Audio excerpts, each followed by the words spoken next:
Harley Dorsey's heels clicked too loud on the marble floor as she stormed out of the hotel ballroom, her lungs tight with rage and embarrassment, her vision blurry with tears she refused to let fall. "Harley, wait," Derek's voice chased after her, just like the past she'd tried so hard to bury. She didn't stop, not when her ex-boyfriend's lies had just shattered the delicate calm she'd built around herself. Not when he'd loudly told their entire charity gala table that Harley had once faked a pregnancy to keep him. It wasn't true, and he knew it. "Harley, come on, you're being dramatic." She spun around so fast her clutch fell to the marble floor with a slap. "You humiliated me in front of my father, Derek, in front of my clients," he scoffed, letting out a fake laugh. "Oh please, what clients? You're just the arm candy who got lucky." "Don't act like you built your own company." Her jaw clenched. He didn't know, nobody did, because Harley Dorsey wasn't just the PR girl everyone thought she was. She was the founder, the silent CEO, the billionaire behind Dorsey Worldwide. She'd built it from scratch, stayed behind the scenes, and let her small-town roots keep her grounded. And Derek. He was the reason she'd gone anonymous in the first place. "Go to hell," she snapped, turning back toward the exit, but someone was already holding the glass door open, her dad. Carl Dorsey looked confused, his suit rumpled and tie crooked, the way it always was when he tried too hard to impress. "Honey, what's going on?" Harley blew out a breath and forced a smile. "Just needed some air, Daddy. Want me to walk you out?" he asked, already falling into step beside her. She nodded, slipping her hand through his arm. "Yeah, I'd like that." They stepped out into the cool New York night, the city lights bouncing off the river in the distance. Her father looked over at her, concern in his eyes. "You okay? I will be." He stopped walking and turned to her. "You sure you're not getting too involved with that Derek fella again? I always got a bad feeling about him." She laughed, bitter and small. "No, he's just a ghost I forgot to bury." "Good," he nodded, "because you deserve better than that, someone who respects you. Cares about you." "Yeah," she said softly, staring down at the sidewalk. "I know." She didn't see the man until she nearly walked right into him, tall, sharp suit, storm gray eyes. And holding a glass of champagne like he wasn't on the sidewalk in front of a hotel, but on the balcony of a private estate. "Sorry," he said, stepping back. "Didn't mean to block the path."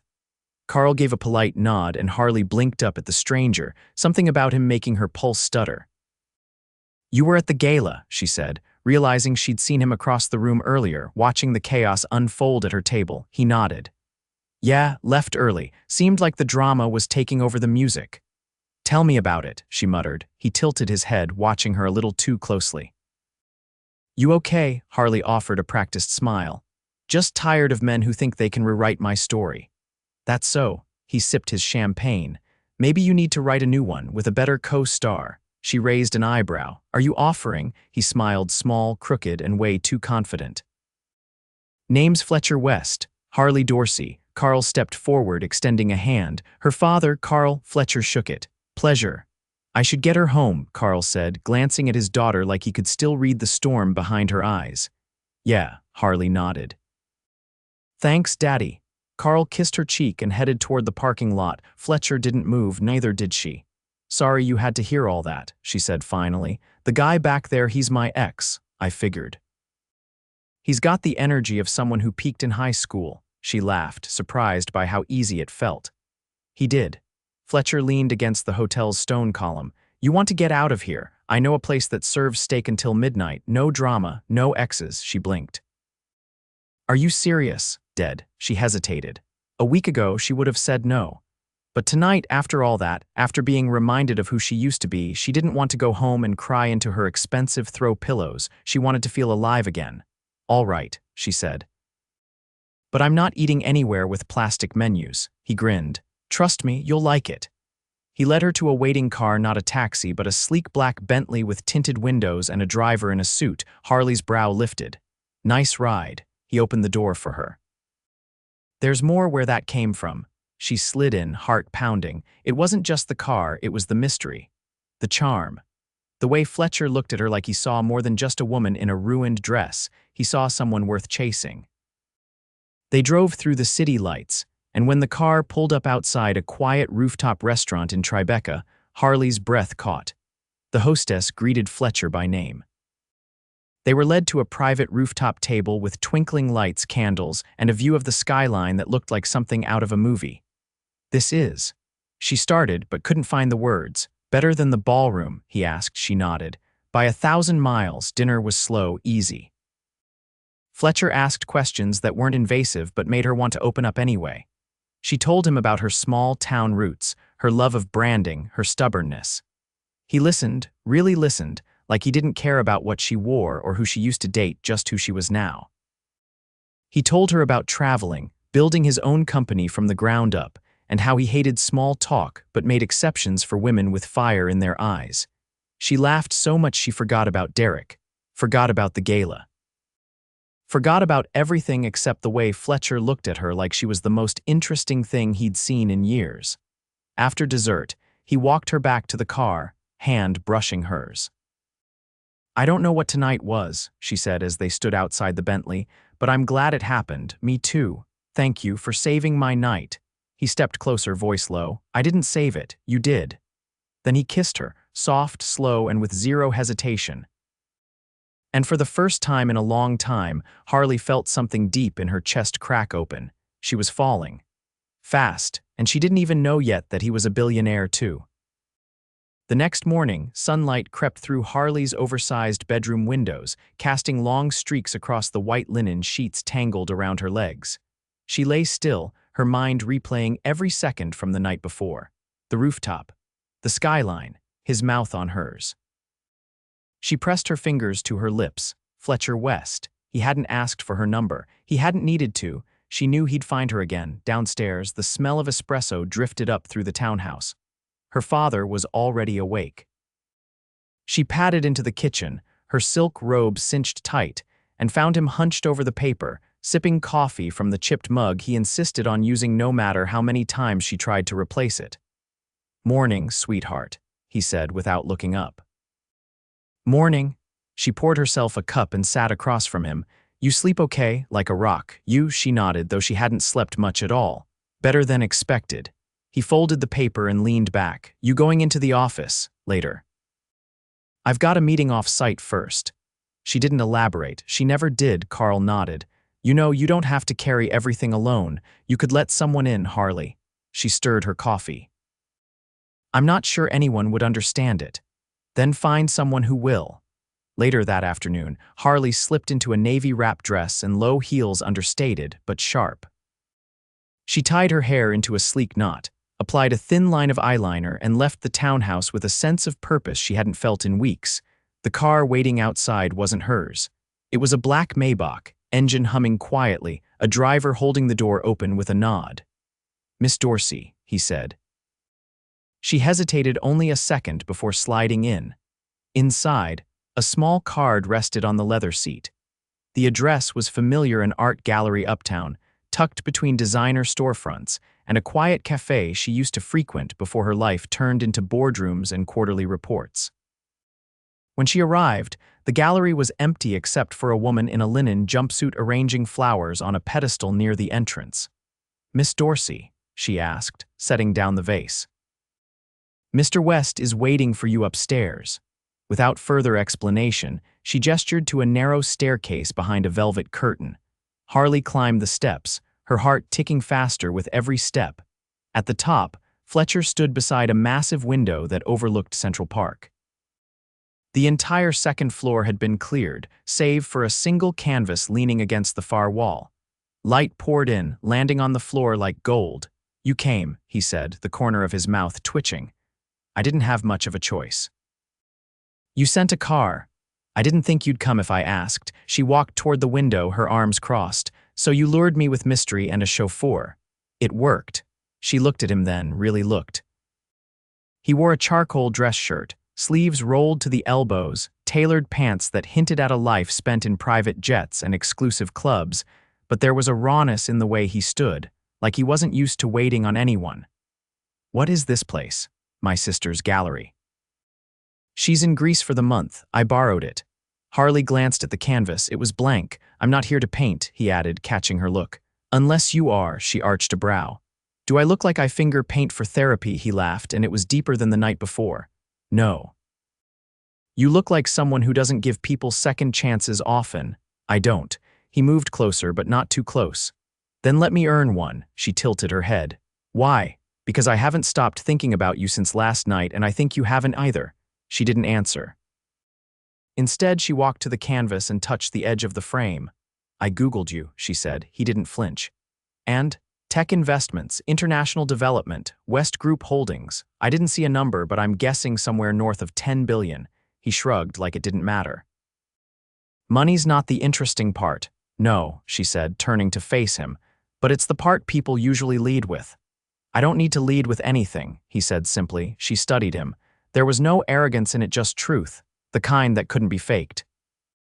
I didn't find anything about your personal life, she said. That's intentional. And yet you brought me here. He stepped forward, closing the space between them. I wanted you to see something before you decided what I am, she raised a brow. And what's that? He nodded toward the canvas. That's what I see when I think about you. Not finished, not defined, but absolutely impossible to ignore. Harley stared at the blank canvas for a long moment. You don't even know me. I want to. Silence stretched between them, heavy and electric. Then she said, I'm not who people think I am, he nodded. Neither am I. She walked to the edge of the room, staring down at the city. My father doesn't know about the company, about the money. I kept it from him to protect us both. Fletcher moved beside her. What are you afraid he'll think? That I've changed. Have you? She met his eyes, steady and unflinching. Yes, but not in the ways that matter. He didn't look away. Then tell him when you're ready. You don't know the world your truth until you're ready to live it. She breathed in, slow and shallow. Why are you doing this? Because last night I saw a woman who didn't flinch when the world tried to rip her apart. And today, I see someone who's been holding everything together with one hand while the other holds a match. She blinked. And you think you can stop me from lighting the fire? No, he said, stepping close enough that she could smell the faint trace of cedar on his skin. But I'll stand beside you when you do. Her breath caught, but she didn't step back. Then her phone buzzed in her bag. Fletcher didn't move as she pulled it out, checked the screen, and frowned. What is it? She looked up. The board, there's been a leak. His jaw tightened. How bad? They know someone owns Dorsey Worldwide through a blind trust. They don't know it's me. Not yet. Fletcher's voice dropped. You need to get ahead of it. I know. She was already moving. I need a press release. I need to stabilize the market. You need someone who knows how to navigate chaos, he interrupted. She stopped. I've handled hostile takeovers in 6 countries. I've buried stories deeper than oil rigs. Let me help you. She hesitated. This could destroy everything, or it could be the start of something better. Harley looked at him, this man who'd walked into her life less than 24 hours ago and already stood like a shield between her and the storm. I have one rule, she said. Name it. If you lie to me even once, I'll walk. No warnings, Fletcher nodded. Deal. And just like that, something shifted, not in the world outside, but in her, because for the first time in years, she wasn't standing alone. By the time Harley reached the Dorsey Worldwide penthouse suite, the office was already humming with tension. Her assistant, Marla, met her at the elevator, whispering fast. Legal's in, PR's waiting. You've got exactly 15 minutes before the story hits the trades. Harley didn't flinch. Elevator doors open. I'm in control. She walked into the boardroom like she hadn't been up all night rewriting her entire future. The table was packed, legal counsel on one end, the head of crisis communications on the other, and 3 board members who had no idea the woman who signed their checks had been sitting among them all along. Marla shut the door behind her. Harley moved to the head of the table. Let's keep this simple, she said. There's been a leak about the trust. As of this morning, Dorsey Worldwide is no longer faceless. We don't have the luxury of waiting for the press to interpret the truth. We define it ourselves. The lead counsel, a man named Gordon who looked like he ate liability clauses for breakfast, narrowed his eyes. Are you confirming ownership? I'm not just confirming it, Harley said. I'm taking the mask off for good. A beat of silence. Then the woman from PR, Alina, leaned forward. What's your angle? Harley opened the folder in front of her. Inside, crisp press materials with her name and face stamped under the title. CEO, no more proxies, no more shell titles, just Harley Dorsey in full view. My angle is truth, she said. We don't spin this, we own it. I built this company, I've led it from day one, that's the story. Gordon adjusted his glasses. You understand the market will react.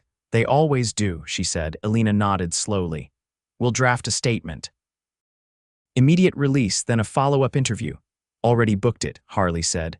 I'll be live on Market Pulse this afternoon. She rose and the room followed. As she stepped out, Marla handed her a tablet. You've got a visitor. Not now. It's Fletcher West. Harley paused. Where? Your office. Alone. She pushed open the door, already speaking. You know, most people call before showing up in the middle of a media storm. Fletcher stood by her floor-to-ceiling window, hands in his pockets, gaze on the skyline. Most people aren't me. I'm starting to realize that, she said, walking past him to her desk. What do you want? I came to see if you needed backup. I've already handled it. He looked at her then, eyes searching. That's not what I meant. She set the tablet down. I can't afford to lean on anyone right now. He stepped closer. You don't have to, but you could let someone stand beside you. Harley's throat tightened, not from fear, from the way his presence filled a room without demanding anything from it. Why do you care? Fletcher didn't blink. Because I recognize what it means to be surrounded by people who want your success but none of your truth. She hesitated. You've been through this. He nodded once. When I took West Group public, I lost more people than I kept. Money's loud.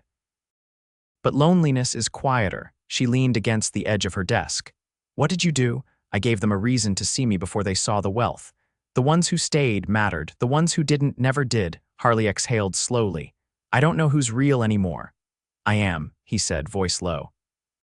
You don't have to believe it, but I'll keep showing up until you do. She looked away, grounding herself in the skyline. I have to face my father about this. He's going to find out one way or another. Fletcher didn't push. Then tell him on your terms. I've lied to him for years. You protected something sacred. That's not the same. She turned to him, heart racing. You think he'll forgive me? I think he already loves you enough to try. Harley pushed off the desk and walked to the door. I need space to think. I'll wait downstairs. She stopped. You don't have to, I know, he said. But I will. Harley left the office and headed straight for the townhouse. Her father was in the garden, trimming the hydrangeas like they were unruly teenagers. Hey, Daddy, she called. He looked up, wiping his hands on his jeans. Hey, Bug, you home early? I needed to talk to you. Carl straightened, eyes narrowing with concern. What's wrong? She sat on the bench beneath the maple tree. I haven't been honest with you. He joined her, waiting. You know how I said I work in branding? Yeah. I own the company, all of it, Dorsey Worldwide. It's mine. Carl blinked. You mean you run a branch? No, I built it. From scratch, it's worth billions. I've been the CEO the entire time. Silence settled like snow. Carl looked at his hands. You didn't think I could handle it.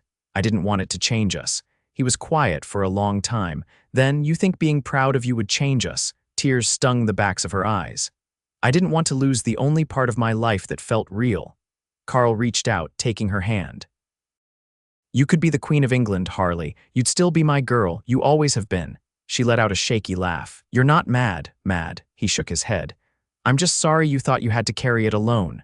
She leaned into him and for once let herself be small. That evening, as the sun dipped low over the city, Harley walked out of the townhouse and found Fletcher waiting at the curb. Not in a car, but leaning against the hood like he belonged there. She approached slowly. My father knows now, she said. And he told me I'd still be his girl even if I ruled a country. Fletcher smiled with his eyes. Smart man. She stepped closer. I don't know what this is between us, but I'm not scared of it anymore. His voice was soft. Then let's see what it becomes. She reached for his hand and he took it, not like a promise, but like a beginning. Harley adjusted the sapphire earring as she glanced at her reflection in the mirror. The gala invitation lay open on her vanity, the event she'd once dreaded now looming as something entirely different. It wasn't just another night of stiff handshakes and forced smiles, it was a declaration. Tonight she was stepping into the light, no more shadows, no more secrets. Downstairs, the townhouse buzzed with quiet movement. Her father was finishing up his tie in the living room, his posture straighter than usual. You sure you want me there with you, Bug? These things aren't exactly my scene. You're the only person I want walking in with me, Harley said, descending the stairs. Besides, who else is going to keep me grounded when the vultures start circling? He gave a short laugh, but his eyes softened. You look like you own the city. She reached for her clutch. That's because tonight I finally do. The car ride to the Met was quiet, but not tense. Her father tapped his fingers against his knee, glancing out the window as the skyline shifted. You ever think this would be your life? I thought I'd be lucky to get out of our hometown without settling for a job at the hardware store, she said. But I knew I wanted more. I just didn't know how much more until I left. I'm proud of you, he said simply. Even if I don't understand half of what you do. That's enough. The car pulled up to the entrance where a sea of photographers waited behind velvet ropes. Harley took a breath, then stepped out. The flashbulbs burst like fireworks, but she didn't shield her eyes. She reached back, took her father's hand, and walked forward. The moment she entered the grand hall, the crowd began to notice. Eyes turned, conversations paused, and then the whispers started. She spotted Alina near the press line, nodding discreetly. Fletcher was already there. He stood near the curved staircase, dressed in a midnight black tuxedo, tie perfectly knotted, hands clasped casually in front of him. He didn't look surprised to see her. He looked like he'd been waiting.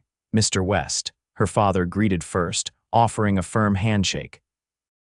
Carl, Fletcher returned, his voice even. Glad you made it.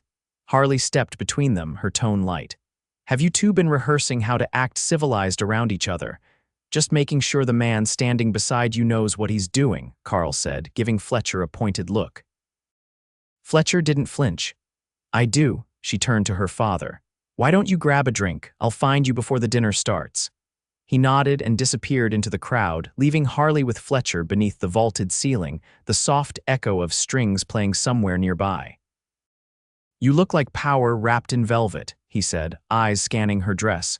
You look like trouble in silk, she replied, but I'm still standing here. He leaned in slightly. You're not just standing, you're commanding.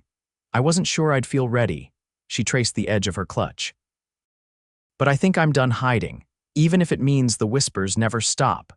They will, he said, because eventually they'll realize you don't care what they say. A waiter passed, and Fletcher took 2 flutes of champagne, handing her one. To owning the room, he said. No, she replied. To owning ourselves.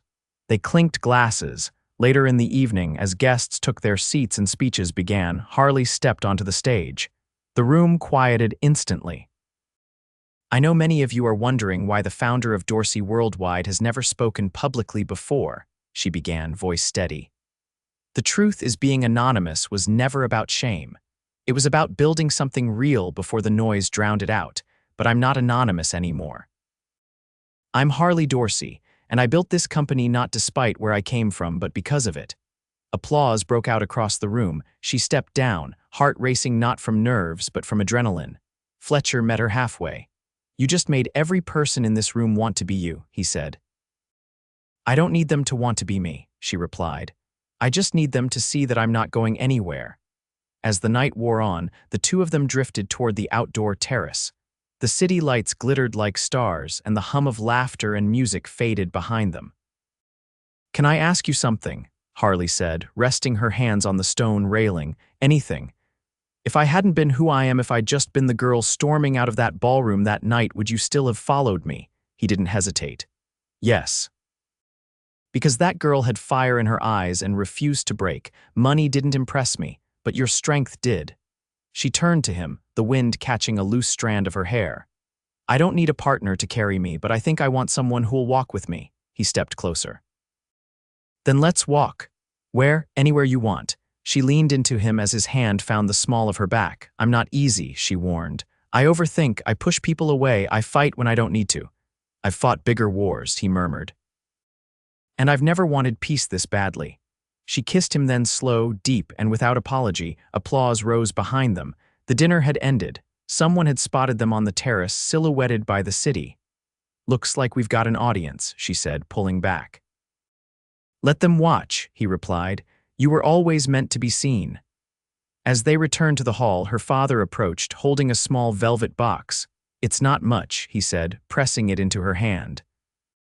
But I figured if you're going to be announcing things, you might want to wear something from someone who knew you before the world did. Inside was a delicate gold charm bracelet, small, simple, and worn with time. "I found it in your old room," he added. "Thought you'd outgrown it. But maybe it just fits differently now." She fastened it to her wrist, the tiny metal catching the light. "Thank you," she whispered. Fletcher watched her carefully, like every moment mattered. When the night finally ended, Harley stood beneath the portico waiting for the car. Fletcher took her hand, guiding her toward a different vehicle, a sleek black coupe with no emblem. "Where are we going?" she asked. "Somewhere quiet," he said. The drive took them along the river, past the city's edge, to a private rooftop surrounded by lanterns and a table set for two. She stepped out, brows raised. "You planned this before tonight? I knew you'd need somewhere to breathe." They dined under the stars, laughter replacing tension, every glance between them weighted with something permanent. "I've fallen for you," he said at last. "Not the version the world sees, but the one who doesn't flinch anymore." She reached across the table, threading her fingers through his. "I was already falling," she said, "but tonight I landed." And in the quiet that followed, there was no more fear, just herself. And the man who stood beside her, never in front, never behind, just exactly where he belonged. The rain came unexpectedly, soft and steady over the Hudson as Harley sat on the edge of the rooftop, her heels kicked off, her bare feet resting on the warm stone ledge. Fletcher was beside her, sleeves rolled to his forearms, tie tucked into his jacket pocket. His hand rested on the small of her back, fingers lightly tracing idle patterns as if he needed to keep touching her just to make sure she was real. "It's strange," Harley said, eyes on the shimmering city skyline. "All my life I thought arriving would feel louder, like fireworks or fanfare, but it just feels quiet, like I finally exhaled after holding my breath for 10 years. "You didn't arrive tonight," Fletcher said. "You built the road here. You drove every mile. Tonight, you just decided to stop hiding the map." She turned to look at him, her hair damp at the edges from the mist. "I thought power would make me feel invincible. But all it did was make me cautious. Because you had no one to trust." "I do now," she said softly. He didn't speak. He didn't have to. The way his eyes held hers said more than words. They stayed like that until the sky darkened into a velvet blue, then Fletcher stood and offered her his hand. She took it, letting him guide her inside, where the rooftop suite had been quietly transformed since their dinner. The candles had been replaced with low lanterns, casting a golden glow against the polished wood floors. A fireplace crackled in the corner, and 2 glasses of deep red wine waited on the mantel. "Did you do this?" she asked, her voice hushed. "I know how you get after adrenaline wears off," he said. "You pretend you don't need comfort, but I've watched the way your shoulders drop when no one's looking, so I made space for that." She moved to the hearth, picking up one of the glasses. "You've been watching closely." "I've been paying attention," he corrected. "There's a difference." She took a sip, then set the glass down without drinking more. "I used to believe love would be a distraction. That it would soften me, or worse, make me careless. And now I think maybe it's the only thing that keeps me from losing myself completely." Fletcher stepped in front of her, hands on her waist, his touch steady. "I'm not here to tame you, Harley. I'm here to be the one thing you don't have to fight for." She pressed her forehead to his chest, her voice barely above a whisper. "Don't leave. I wasn't planning to. No, I mean don't disappear when things stop being dramatic or headline-worthy, when it's just us. Quiet mornings and grocery lists and real life." He tilted her chin up until their eyes met. "I've had the penthouses, the yachts, the endless string of parties. None of it meant anything until you stormed into my life in a ruined dress with that look in your eye like you were one breath away from burning the world down. I want the mornings. I want the lists. I want the storm and the calm." She reached up, cupped his jaw with one hand. "You're not what I expected. I hope I never am." They didn't need more words. The kiss that followed was slow but sure, not rushed or desperate like that first night on the sidewalk. It was deliberate, full of all the things they hadn't said but didn't need to anymore. The rest of the night passed in warmth and quiet laughter, tangled limbs and whispered promises that didn't require fanfare to feel monumental. Weeks passed, and the world adjusted.